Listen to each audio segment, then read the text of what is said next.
Imagine, a podcast series by Wyvern Theatre. Hello again and welcome to episode 101 of Wyvern Theatre's podcast series, and this time we're going to meet the actor who's done everything from Harry Potter movies and Shakespeare to the West End smash hit Choir of Man. For more information, go to their website at www.imaginetheatre.co.uk. Now, in the last episode, we celebrated both the 100th episode of the podcast series and Panto in general, with memories, anecdotes and stories from an all-star cast, as well as from some of the Imagine team. It's a fascinating insight into the recent history of Panto, how it works, and has changed over the years. If you missed it, you can still check it out along with all of the other previous episodes, and don't forget to subscribe to the series so that you don't miss out in the future. Now this time, I'm delighted to say that I've been joined by a multi-talented singer, actor, dancer and musician. He comes from a showbiz family and has done everything from opera and Shakespeare to Harry Potter movies, and was Buttons in Cinderella for Imagine Theatre last Christmas in Swindon. I'm going to describe him as the Lord of Leighton Buzzard, Ben Goffe. How are you? Hello, Martin. Lovely to chat to you today. I mentioned you're from a showbiz family, and I think you began ballet at the age of 3, didn't you? Yes, I did. Well, my parents are both in the industry. My dad is an actor himself, and my mum is a international ballet drama tap modern examiner. So she goes all over the world examining children's dancing, really. And they had their little theatre school in Leighton Buzzard. And when I came along, it was easier for me to go to my mum's dance school than it was for them to hire a babysitter, really. So that's how I started at the tender age of 3, and then kind of carried on through tap and jazz and modern. And when I was about 7 or 8, Mum said to me, "Do you enjoy dancing? Do you enjoy performing?" I went, yeah. So I kind of carried on with it. And 25 years later, here we are. Yeah, this was the Sarah Goff Theatre School, of course, which has produced so many talented performers over the years. And your dad is a legend, you know, in so many ways. I mean, Rusty is perhaps best known for things like, well, Willy Wonka, of course, and Star Wars, some Harry Potter himself. But was he an influence at an early age? Oh, definitely. Yeah, as you said, my dad's first job was Willy Wonka and the Chocolate Factory as the main Oompa Loompa, orange face, green hair. And he was cast as the head Oompa Loompa, shall we say. Absolutely, both Mum and Dad were a huge influence on my life, and that's how I kind of got started in pantomime, really. At the tender age of 2, I walked onto the stage during the song sheet, which my dad was principal comic at the time, and everybody in the theatre, all the backstage staff, the front of house, the cast, they all knew I was going to go on for the song sheet, apart from my dad. So when I walked up at 2 years old, my dad's face apparently was a picture. And he was like, "Hello, little boy, what's your name?" And I couldn't really speak, so I was like, "N." Like, "Oh, Ben, is that right? And how old are you, Ben?" "Ooh, 2, lovely." So that was the first time I trod the boards, shall I say, when I was 2 years old in the song sheet. Wow. Do you remember going to see Panto as a child as well?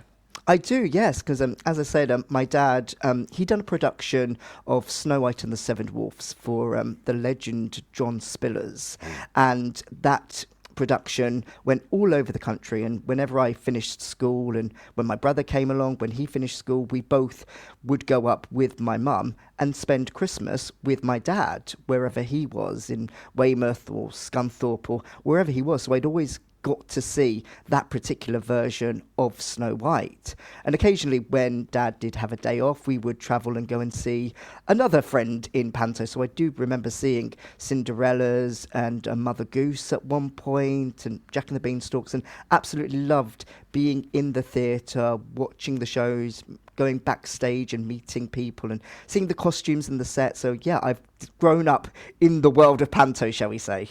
So when you were 2 and you went on stage for that song sheet, or when you were a little older and you were watching Panto, what really fascinated you about it? And even at that early age, did you think, this is what I want to do? Definitely.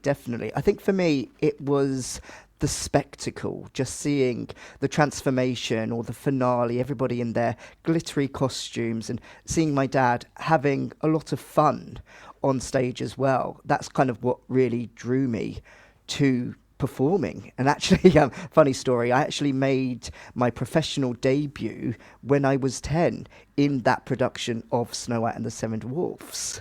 Well, you've got to tell us the story. How did that come about? Well, it was actually the year before. My dad was in Weymouth with the show, and me, mum, and my brother Jack, we had spent New Year's Eve with Dad. And the following day, New Year's Day, Dad gets a call from the company manager saying, "We've got a bit of a problem, Rusty. One of the dwarfs is ill." And my dad was like, "Okay, Snow White and the Six Dwarfs doesn't really work." And I was 9 at the time. And because I'd seen the same production for a number of years, I said to Dad, "Can I go on?" And he thought about it for a second and went, "Hang on, let's just chat to the company manager," and phoned the back and said, "Well, we've got a solution. Ben has offered to go on." And they said, "Yeah, brilliant, bring him in." So luckily it was one of the dwarfs who was at the end, so he didn't have many lines, shall we say. And I'd done 2 shows that day, New Year's Day, and of course it got back to Johnny Spillers, the producer, and the following year I was cast as a lead role, shall we say, as one of the dwarfs. You're already playing a number of instruments, I think. And I saw you in Choir of Man. You were just incredible. Blew me away, if I'm honest. Thank you very much, Martin. But, thank you. I mean, as a child, you were already playing the trumpet and the cello, weren't you?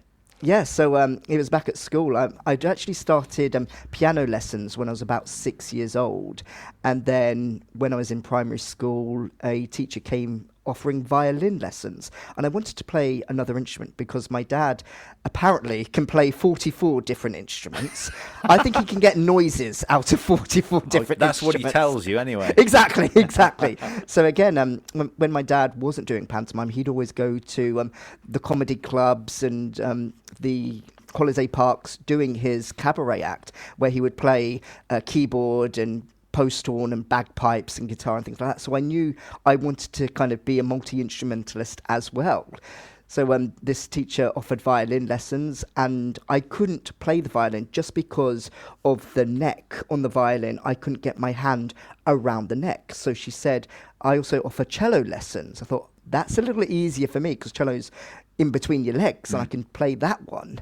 And then when I was in secondary school, another brass teacher came along offering trumpet lessons. I thought, I want to play something loud now.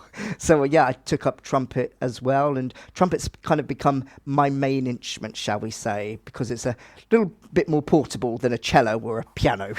Yeah, absolutely. And for anybody who saw you in Choir of Man, you played the trumpet in that show. You also tap danced on bars and tables, and that was a great show. But I mean, 4 or 5 minutes of non-stop tap dancing as well for you. It was mad. Yes, I hold tap number to 50 Ways to Leave Your Lover. And again, as you say, the Choir of Man, if anybody hasn't seen the show, heard of the show, it's a show about 9 guys singing lots of different songs in a pub. So we have a barman, we have a romantic, we have a handyman, which is the character which I played. And the handyman's song, shall we say, is 50 Ways to Leave Your Lover, and it's all about aggressive tap, shall we say. Think Billy Elliot. So and thoroughly enjoyed it.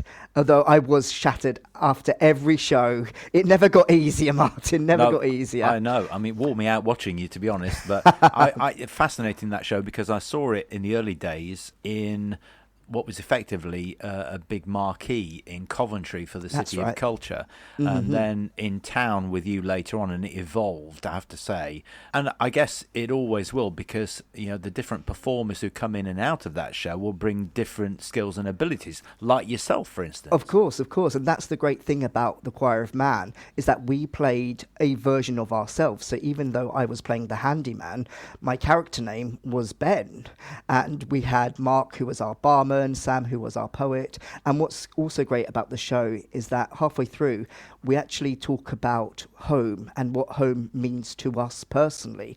And those were all written by our amazing writer, Ben Norris. We had to fill out a whole questionnaire at the beginning of the contract and say, where did you grow up? Where do you live now? Anything nice about living at home? Anything not so nice? Things which you're happy to share with us. So some of the lads were quite happy to share the loss of a parent, for example. And of course, it was always evolving. So if we were talking about, you live with your dog and unfortunately your dog takes a turn for the worst, we could have taken that little section out of your home speech and put something else in, which is really, really nice. So again, it was always fresh. It was always fun. It was so much fun, that show, and I'd done it for 18 months. We've talked about music, we've talked about dancing, we've talked about your career, we talked about your dad being an influence, but I'm told that Tommy Cooper was an influence early on for you as well. Definitely, yes. Tommy Cooper was a massive influence. Funny story, Martin. During my work experience, a lot of my friends were going to the local garage or the supermarket. I went to Carlisle to join the circus. Okay. Literally, I drove up. Well, my parents drove me up to a circus up in Carlisle, and staying in one of their wagons, there was an old VHS of Tommy Cooper, and I just used to watch that and cried with laughter. Just the way that he would tell a joke, the way that the magic would go wrong, shall we say, but in a way it would go right. It was just that man. I look up to him every time, and I just love watching little clips on YouTube now of him, and I loved watching Tommy. And then that introduced me to people like Morecambe and Wise as well, like watching those two bounce off each other. Yeah, that kind of golden age, shall we say, of comedy, I really look up to. Now, the one thing we haven't mentioned so far is, and there is a lot of sensitivity about the terms, but dwarf is a medical term yes, for restricted growth, and dwarfism is recognised for that as well. We haven't mentioned that at all, and of course, you and your dad are both dwarfs, and I just wonder, obviously with your dad being in the business, how that helped, because I think it might be something that other dwarfs find it difficult to get into the industry in the first place, because there are barriers in your way, aren't there? Of course. Yeah, I think that definitely helped me because Dad was always a performer, because I'd seen his movies and like touring with him, not just on Panto, but as I say, during the comedy clubs. I kind of knew that I could make my name in this industry for being short, but I knew that I didn't always want to play a dwarf in Snow White and the Seven Dwarfs, shall we say. Yeah. And I went to a college in London, Italia Conti, which was great. I spent 3 years at that performing arts school, and they didn't treat me any different than any other students who were 5 foot, 6 foot, shall we say. On the second day of ballet class, my ballet teacher told me to get down into the splits. I was like, okay, fine. That was great for me. And also what was great is that, as I said, I knew I always wanted to see what else was out there. Yes, I can be employed because of my size, but I'm also another actor. Let's just see what else is out there. And for like the last number of years in pantomime, and also just in my career, I haven't played roles specifically for a dwarf. They could have been played by anybody, which is great. Like my first panto away from Snow White was the Genie of the Lamp in Aladdin. And then, as you know, I've gone on to 2 years with the Royal Shakespeare Company playing different characters. I spent 2 seasons at the National Theatre, and recently with Choir of Man, that show anybody can play any part, which is great. Yeah, and we like to say that things have improved over the years and we're much better now at representation and diversity on stage and so on. So I'm hoping that things were much easier for you than they would have been for your dad, because dwarf actors of your dad's generation were groundbreaking, really. Definitely. I think it's taken people like my dad and Warwick Davis, for example, to kind of say, yes, we are short, but we are also actors, performers, musicians. Why can't we go up for these roles? And again, like even now, I've got people who are on BBC dramas, again, breaking down those barriers even more and saying, yes, we can actually do serious roles as well. We don't always have to be the comedy roles, which is great. So yeah, it's definitely coming down. We've still got a bit to go, but it's definitely moving in the right direction. Okay, so you mentioned your panto professional debut as a 10-year-old as a stand-in, or an emergency cover in many ways. Yeah. What about your first professional job in a main character other than playing a dwarf? Oh, I think that must have been in a version of the Threepenny Opera, which was a touring production, actor muso, deaf and disabled friendly as well. That was a great show with a company called Grey Eye, who do a lot of deaf and disabled work. And again, just really putting disabled performers at the forefront. And every show we done was BSL interpreted, but not just with the interpreter on the side of the stage. They were actually integrated into the action itself. So you'd be talking to a fellow actor on stage and you'd have a signer right next to you, which was brilliant. Every show was audio described live, and we also had captions every show. So again, just really kind of saying that theatre is for everybody, really. And that was, I think, my first kind of big break into performing, where I wasn't just a dwarf character, shall we say. Yeah, I think they were groundbreaking in that respect, and we've moved on a little bit. There's still a way to go, but that's the future for theatre, as far as I can see. Definitely. What about your first major panto role other than playing a dwarf? So again, it would have been with the wonderful Laura Taylor, who's obviously now with Imagine, and Eric Potts, artistic director. We worked for First Family Entertainment, and yes, I was the genie of the lamp opposite Bradley Walsh at that time, and that was great fun. And then through knowing Laura and Eric and Kevin Wood, the producer, they hired me for 6 years in a row, which again was great. Again, not just as a dwarf. So the following year I was in Peter Pan, playing, a pirate, things like that, which was great. And then for 4 years running, I worked with Eric in Dick Whittington as Captain Titan B. Titchworth, I think his name was. And the story went that me and Eric, who was playing the dame, Sarah the cook, we were Latin American dance champions for 4 years running. And then I kind of said something like I'd moved on for that, and then I got a bit of break dancing involved as well, which was great. To be honest, I think you're more believable as a Latin dancing champion than Eric is, if I'm honest. Sorry, Eric. To be brutal. There is a fabulous clip, I think it's from the Bristol Hippodrome actually, on YouTube, of you with Andy Ford doing the drill routine, the drill Pirate's routine. Deadly Mantra. Yes, and again, that was great for me to be working with Andy, because he actually wrote that routine. And it was so nice for me to get direction from him, and because I'd never played a straight man before, so he was really kind and generous and kind of saying, okay, if you do a pause there, I can do a look there, and then we can both get a massive laugh. And that was great. So kind of took that further on in my career, kind of whenever I was playing a straight man, kind of think, okay, how would Andy do this? How would Eric do this? How can I deliver this line so that we get the best reaction we can?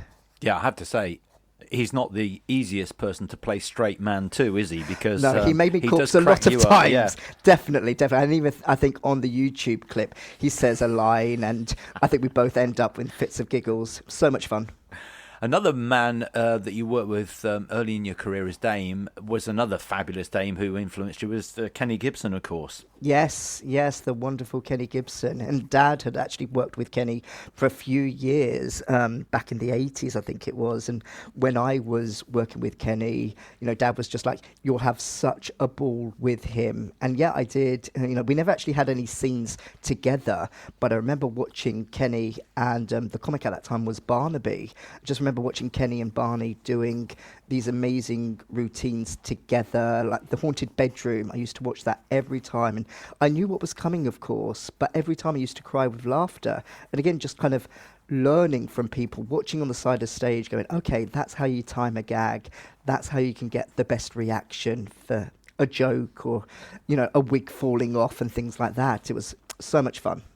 Now, alongside this, obviously with all the other projects you've been involved with, television and film and so on, completely different disciplines. And a lot of people say they prefer the live theatre. Others say that they are so totally different, you can enjoy both. How do you feel about that? I do like a variety, shall we say.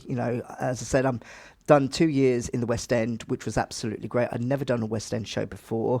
Before that, I'd done little bits of film and TV for 3 months, 4 months here and there, which again was great. As you say, completely different disciplines. But for me, my favourite has got to be live theatre, because you can't repeat that. Whatever happens on that stage will be on that stage. Whether it's film and TV, you can go back and, maybe take 5 or 6 different takes and different angles to get the right objection, shall we say, whereas with theatre and that audience, the audience is such a key part of theatre, because sometimes you might have been doing the shows for 60 times and then somebody laughs in a different place and you go, ooh, that's new. And again, it just keeps you on your toes. I think that's why I love live theatre. Obviously, I love film and TV, but live theatre for me is the best. I was thinking, actually, there can't be that many family members, father and son and so on, that have both done Harry Potter movies. No, definitely not. I think, me and Dad, we were definitely up there, shall we say. I mean, Dad was in 5 of the 8 Harry Potter films, and I was in the 3rd one, The Prisoner of Azkaban, as a moving portrait, actually. What was that experience like? Because that is one of the biggest, if not the biggest, film franchises of all time. It was incredible. I came back from school one day, I was about 12 at the time, and Dad said to me, would you like to be in Harry Potter?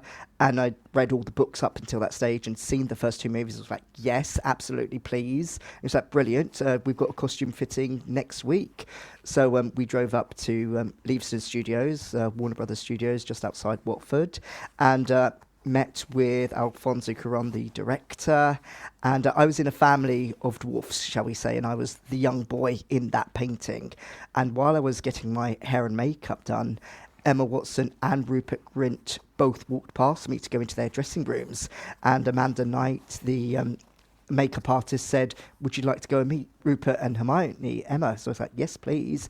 So I did manage to have a chat with Rupert, have a chat with Emma, and then just as we were leaving, Dan came up the stairs, and Dad had already worked with Daniel in the first movie, Philosopher's Stone, as in Gringotts, and he's, introduced me, and Danny went, hello, nice to meet you, and I just went, hello, because standing in front of me was Harry Potter. And again, the 3 of them were just really nice and genuine. Emma was very chatty about, have you seen the films? Have you read the books? Is it like what you've imagined? And I again just had a great time working, just being a little part of that amazing franchise. Do you know, I think a lot of people don't think about that. We've all got our heroes and people that we're in awe of, whether they be sportsmen and women, celebrities or whatever, and we assume that those famous people don't, but everybody does. Even though you're in the industry, you're working with people that you think, wow, that's incredible. Exactly. I've only seen my dad speechless once when I introduced him to Henry Winkler. I was working with Henry in Peter Pan up in Liverpool, and Dad came backstage and I went, Henry, this is my dad. And I'd never seen my dad kind of so in awe of somebody before. And again, the same thing happened actually a couple of years later when I worked with the legendary Barry Humphries, Dame Edna Everage. And again, that was a moment when Dad could just went, it's an honour to meet you. And I was just like, oh, that's cool. I kind of know people which my dad don't, which is nice. Yeah, that sounds like a documentary, When Rusty Met the Fonz. We'll get it signed up. Now, I mentioned that the last Christmas you played Buttons. Is that the first time you've played Buttons? Yes, it's my first Cinderella and my first time playing Buttons, and principal comic as well, and I absolutely had a ball. Again, kind of funny story, a couple of years before that, I was again in Peter Pan playing Starkey the pirate opposite Smee, who's obviously the principal comic, and our Smee went down with what we now think was COVID, because it was the year 2019, 2020. And again, our company manager came up to me and said, you're the only person who can kind of put 2 characters together. So I did go on for about 5 or 6 shows as Smee, with a little bit of Starkey as well. And after that little stint, I kind of came off and went, I think I'm ready now to be a principal comic. I'd like to be a principal comic, kind of to step up and see if I can do a Silly Billy, an Idle Jack, a Buttons. And I was very grateful to Laura, our producer, who came along to see Choir of Man with the wonderful David Ashley, who's been in Swindon for the last 11 years now, I think it was. And again, meeting them both after the show, and, Dash was like, yes, we'd love to have you in Swindon. I'd love you to be my buttons. I'm your mum. Again, we can have like a Damon comic relationship, which was great, mother and son. And yeah, we just had an absolute ball. It was a joy to work as Buttons, and he's such a great character as well. And Dash is great to work with. For those who don't know, he's the Dame and also directs, and it is just a joy to work with. But I think the Buttons role has changed slightly in recent years. It was slightly different to Wishy Washy and Idle Jack and the others, Silly Simon, because there's a little bit more pathos, I think, with Buttons traditionally, because of course he was secretly in love with Cinderella. Definitely. There was no Dame historically, but now there is a Dame in many Cinderellas. That sort of double act, if you like, of the Dame and the comic, works in a slightly different way. But it's a great role, isn't it? Oh, so much fun and so much fun. Because as you said, you can be the kids' best friends with the kind of hiya gang, hiya Buttons shout out, call and response. You can have the fun with a comedy partner like the Dame, as you said. So we had a big slosh routine. So we're both covered in the cream. 250 pies I got in my face. I counted them through the season, 250. And again, we done our balloon ballet as well. But as well as the comedic purposes, you can have that little pathos with Cinderella when the sisters have torn up her ticket and you're trying to cheer her up. And we had a really nice little moment with Cinderella. And again, we didn't play it as a I'm in love with Cinderella kind of character. We played it as more of a older brother, little sister kind of relationship, which again, really, really worked. So again, when we do say, I love you, Cinderella, she was like, oh, I love you, I love you, but I'm not in love with you. And again, that was great to kind of, show kids, you can say, I love you, but you're not in love with them. You love them as a really close family member. And was really great about our production this year. I've lost count of the number of pantos you've done now, but is there a particular character that you'd really love to play? I mean, might we see Ben Goffe as a Dame? Possibly one day. So I actually counted out. This was my 18th season. Wow. And I'd absolutely love to be a baddie. I can see myself as like a king rat, for example. Or like an Abanaza. I think it'd be really quite fun to play a baddie.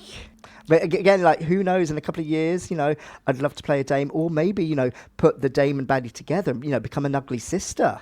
I think that could really, really work. Have like somebody like, for example, Dash, who is 6'7", for example, and myself who's only 4 foot. That could be quite fun to play with, the height difference, and who's going to be the baddie and who's going to be the goody baddie, shall we say. I know that this has been a discussion that's been had many, many times, and it's fabulous that you're playing so many different characters. Historically, that wasn't always the case. Dwarfs were very often typecast, as you've said. Exactly, yeah. But there is a quandary at the moment for producers in particular, because obviously dwarf actors don't want to be typecast, but then if they're not used as dwarfs in Snow White and the Seven Dwarfs, then that's not fair either. It's a really difficult situation, isn't it? It is. And I completely see kind of both sides. I see like the performer side of it. Personally, I do love sitting in a production of Snow White and the Seven Dwarfs and seeing 7 real dwarfs, shall we say, walking out on the stage. But again, I can see it from a creative side and a production side. As we've spoken before on this podcast, the budget is a huge factor in it. When you could spend like thousands on just the 7 dwarfs, and it's like, ooh, but then we don't have enough for this character, for example. So again, a lot of companies do go with the version of children in big heads, or puppets, or actors on their knees, ensemble on their knees. It is a big kind of conundrum, shall we say. But I absolutely love personally watching 7 real dwarfs on stage. And actually, one fact, Martin, a few years ago there was actually a shortage of dwarf actors. I was about to say that, because apart from all the things we've said, there are not that many dwarf actors, and there may be countless productions of Snow White. And let's, in your own experience, let's just think about the fact that those dwarf actors who are working may not want to play dwarfs every year. Exactly. A lot of my friends, have started to kind of branch out from the Seven Dwarf lineup, shall we say. In fact, one of my friends has recently played a baddie. I think they played Captain Hook in a version of Peter Pan, which again was great. Yeah. So again, it's going to show, people that, yes, we can play these typecast characters, but do we always want to play those characters? Maybe not. Let's see how a dwarf would be if they were Captain Hook, for example, or Buttons, or a dame and things like that. So yeah, it is evolving. You are showing all of your multi-talents with all the variety of roles that you've been playing. And I mean, I don't know whether you've played the trumpet or even a cello in a panto yet, but I love the fact that panto is a vehicle for showcasing what performers can do. Exactly, it is a variety show, isn't it? And actually, yeah, I did play the trumpet in our production of Cinderella down in Swindon. We had a lovely opening of Act 2 when Dandini would walk onto stage and say, "Welcome to the Royal Ball," and the royal trumpeters hadn't turned up. So I come on with my trumpet, and there was this whole routine of like, you can play the trumpet, can you, Buttons? Like, yeah. So, be a drum roll, announcement, and trumpet, which I did. I played Spanish Flea, I think it was, which always got a lovely response because we kind of set it up that Landini doesn't think I can play the trumpet, which means the audience go, okay, it's going to be a comedy moment. But then when I did play the trumpet, it was like, blew the roof off sometimes, which was incredible. Oh, yeah. I bet the audience would absolutely love that as well. And you're not old enough, surely, to remember Herb Alpert. Oh, no, but I do know of them, of course. So, of all the pantos that you've done or seen or know about, if I had to ask you which is your all-time favourite, which title would you pick? Okay, my favourite panto, I think it's got to be Dick Whittington for me. It's the show which I've done the most. As I said, I've done 4 years on a row with Eric and Laura in First Family as the captain, but then I also done a version when I was Tommy the Cat as well, and he was again all tap dancing, all trumpet playing cat, which again was great. But just the story of Dick Whittington, you've got that adventure. That's what I always love about a panto. It's that adventure story. Will Dick defeat King Rat? Will he become Lord Mayor of London? Will he win the heart of Alice Fitzwarren? Yeah, it's just a great story, and yeah, that's my favourite panto, Dick Whittington. Yeah, and I think you're absolutely right. At the heart of it is an adventure, that the audience go on the adventure with you. The ship, the drill routine, which we mentioned, of course, is fabulous. Yeah. There's such an opportunity for slapstick in there as well. Definitely. It's got everything, hasn't it? Yeah, definitely. It's one of those proper adventure pantomime stories, and I absolutely love it. What about this year? What have you got ahead of you? And have you signed for Panto this Christmas? Not yet. I am hoping to be back with Imagine. Steve and Sarah, if you're listening, hi. Yes, please.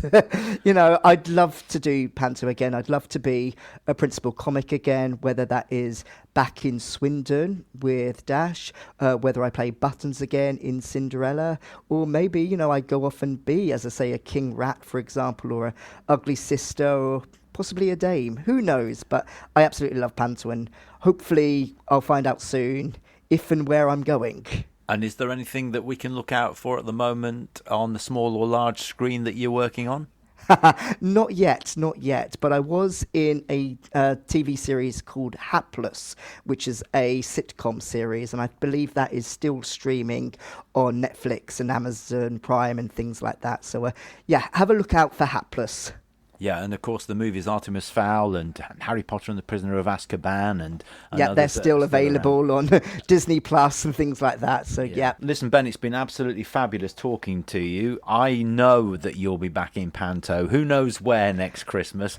And I'd love to see you playing Dame one day. So let's hope that happens. Hopefully one day, Martin. We'll put it out there. In the meantime, thank you so much for talking to us, Ben. Thank you, Martin. Thank you. And that's it for now. Once again, thank you for your support for the first 100 episodes of the podcast series. Don't forget to subscribe through your favourite podcast app and spread the word to anybody you know who loves pantomime.